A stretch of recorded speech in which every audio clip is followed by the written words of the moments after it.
Escola de Campeões em ação, aprendendo a aprender. Treinamento para a expansão da capacidade de leituramento do jovem RLO-RC, que nos trará o episódio de José participando do processo do constitucionalismo. José diante da soberania do faraó. José explica os sonhos do rei. 2 anos se passaram. Um dia o rei do Egito sonhou que estava de pé na beira do rio Nilo. De repente saíram do rio 7 vacas bonitas e gordas, que começaram a comer o capim da beira do rio. Logo em seguida, saíram do rio outras 7 vacas feias e magras, que foram ficar perto das primeiras vacas, na beira do rio. E as vacas feias e magras engoliram as bonitas e gordas. Aí o rei acordou, mas tornou a dormir e teve outro sonho. Dessa vez ele viu 7 espigas de trigo que saíam de um mesmo pé. Elas eram boas e cheias de grãos. Depois saíram 7 espigas secas e queimadas pelo vento quente do deserto. E elas engoliram as 7 espigas cheias e boas. O rei acordou. Tinha sido um sonho de manhã. Ele estava muito preocupado e por isso mandou chamar todos os adivinhos e todos os sábios do Egito. O rei contou os seus sonhos, mas nenhum dos sábios foi capaz de dar a explicação. Então o chefe dos copeiros disse ao rei: chegou a hora de confessar um erro que cometi. Um dia o Senhor ficou com raiva de mim e do chefe dos padeiros e nos mandou para a cadeia, na casa do capitão da guarda. Certa noite, cada um de nós teve um sonho e cada sonho queria dizer uma coisa. Lá na cadeia estava com a gente um moço hebreu que era escravo do capitão da guarda. Contamos a esse moço os nossos sonhos e ele explicou o que queria dizer e tudo deu certo, exatamente como ele havia falado. Eu voltei para o meu serviço e o padeiro foi enforcado. Então o rei mandou chamar José e foram depressa tirá-lo da cadeia. Ele fez a barba, trocou de roupa e se apresentou ao rei. Então o rei disse: eu tive um sonho que ninguém conseguiu explicar. Ouvi dizer que você é capaz de explicar sonhos. Isso não depende de mim, respondeu José. E Deus quem vai dar uma resposta para o bem do Senhor, o rei. Aí o rei disse: sonhei que estava de pé na beira do rio Nilo. De repente saíram do rio 7 vacas bonitas e gordas e começaram a comer o capim da beira do rio. Depois saíram do rio outras 7 vacas, mas destas eram feias e magras. Em toda a minha vida, eu nunca vi no Egito vacas tão feias como aquelas, e as vacas feias e magras engoliram as bonitas e gordas, mas nem dava para notar isso, pois elas continuavam tão feias como antes. Então eu acordei. Depois tive outro sonho. Eu vi 7 espigas de trigo boas e cheias de grão, as quais saíam de um mesmo pé. Depois saíram 7 espigas secas e queimadas pelo vento quente do deserto, e as engoliram as 7 espigas cheias e boas. Eu contei ao Senhor eu contei os sonhos aos adivinhos, mas nenhum deles foi capaz de explicá-los. Então José disse ao rei: os 2 sonhos querem dizer a mesma coisa. Por meio deles, Deus está dizendo ao Senhor o que ele vai fazer. As 7 vacas bonitas são 7 anos e as 7 vacas espigas boas também são. Os 2 sonhos querem dizer uma coisa só. As 7 vacas magras e feias que saíram do rio depois das bonitas, e também as 7 espigas secas queimadas pelo vento quente do deserto, são 7 anos em que vai faltar comida. E exatamente como eu disse, Deus mostrou ao Senhor, o rei, o que ele vai fazer. Virão 7 anos em que vai haver muito alimento em todo o Egito. Depois virão 7 anos de fome, e a fome será tão terrível que ninguém lembrará do tempo em que houve muito alimento no Egito. A repetição do sonho quer dizer que Deus resolveu fazer isso e vai fazer logo. E José continuou: portanto, será bom que o Senhor, o rei, escolha um homem inteligente e sábio e ponha-o para dirigir o país.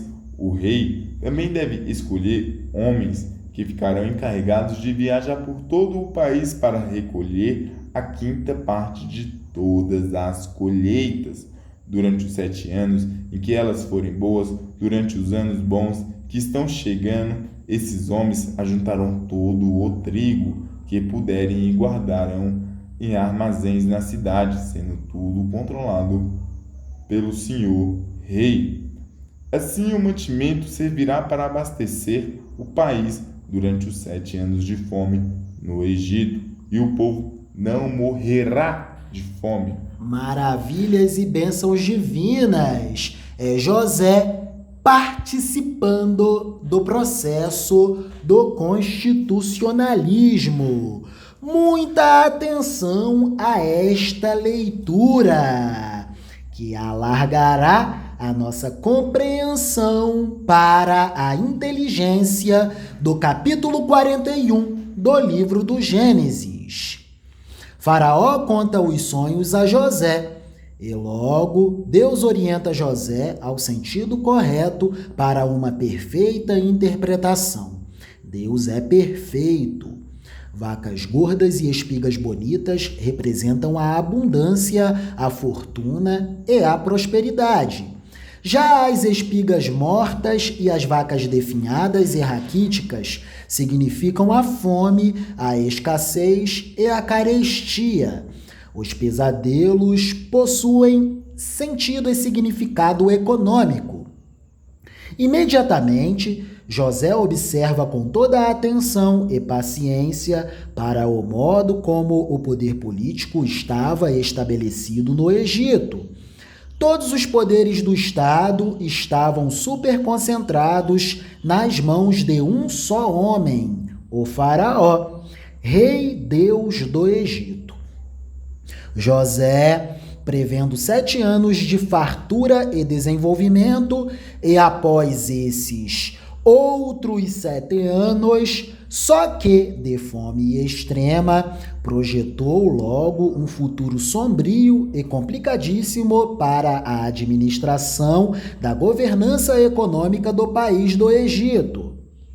Munido desse conhecimento, José recomendou ao rei do Egito que descentralizasse as funções administrativas por todo o território do Egito, a partir da divisão do território do país em regiões locais de províncias, de modo que houvesse o fortalecimento da economia do Egito nos anos bons, nos anos das vacas gordas e das espigas afortunadas.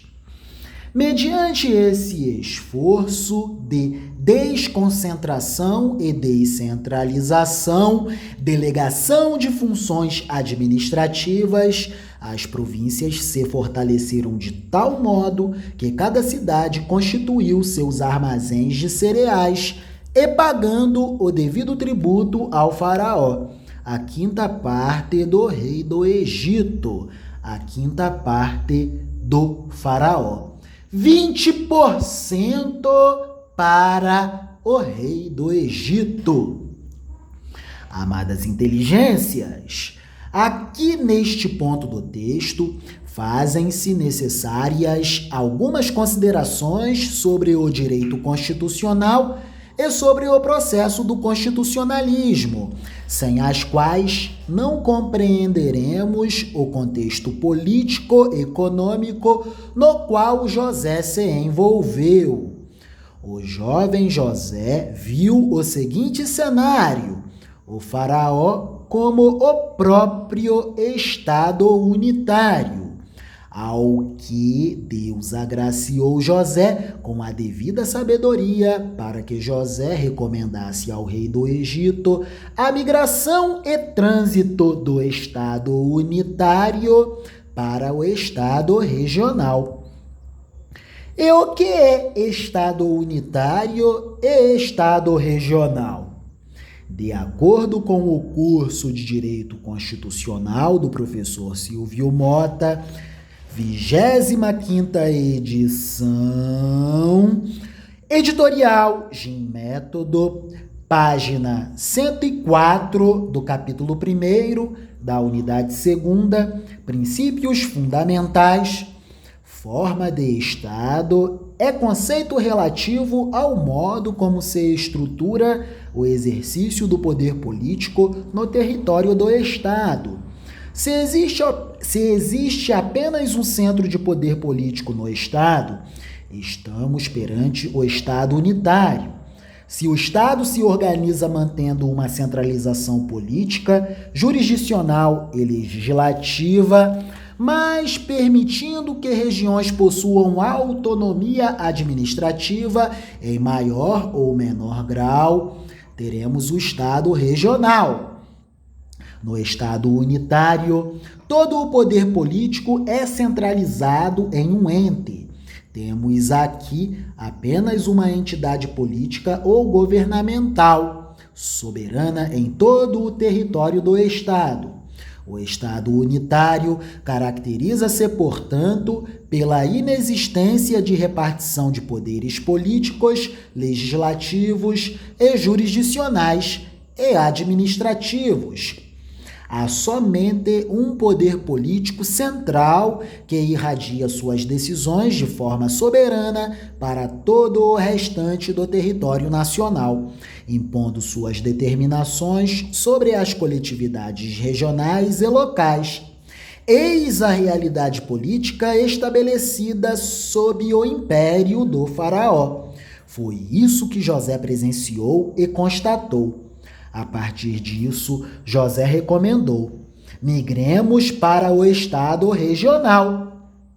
Quando o ente político estabelecer subdivisões de caráter administrativo, criando entidades dessa natureza, entidades administrativas, em nível regional ou local, e conferindo-lhes competências para desempenhar parcelas de suas atribuições sem poder de comando, estamos dentro de um estado regional, pois a competência para governar, o poder para a tomada de decisões políticas e para a edição de atos legislativos e jurisdicionais continuará nas mãos do ente central que criou tais entidades.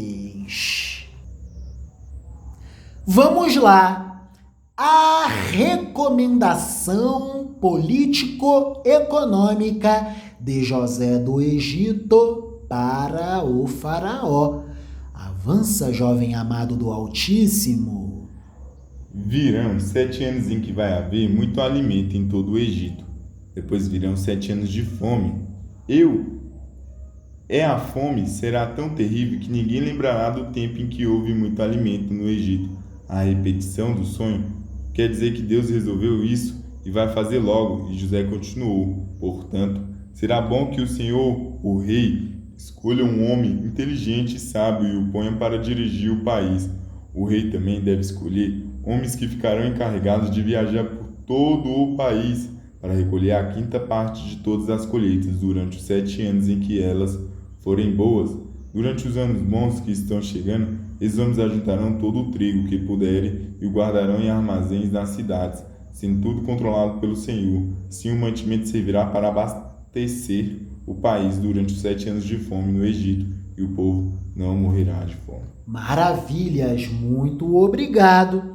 Ao ouvir tais recomendações heterodoxas e não convencionais, o faraó imediatamente exclamou, muito admirado, a seguinte interrogação retórica em elogios ao Deus de José: Encontraríamos na terra do Egito um humano como este, em quem habita o Espírito Santo de Deus?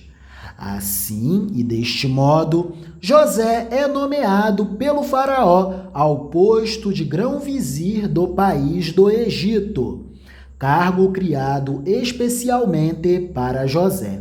José, até ontem um escravo preso, hoje o segundo homem mais poderoso em todo o país do Egito. José, fiel no pouco e mais fiel ainda sobre o muito, porque o pouco investido na fé em Deus se torna o muito. Muito obrigado pela tarde mais abençoada, jovem RLORC.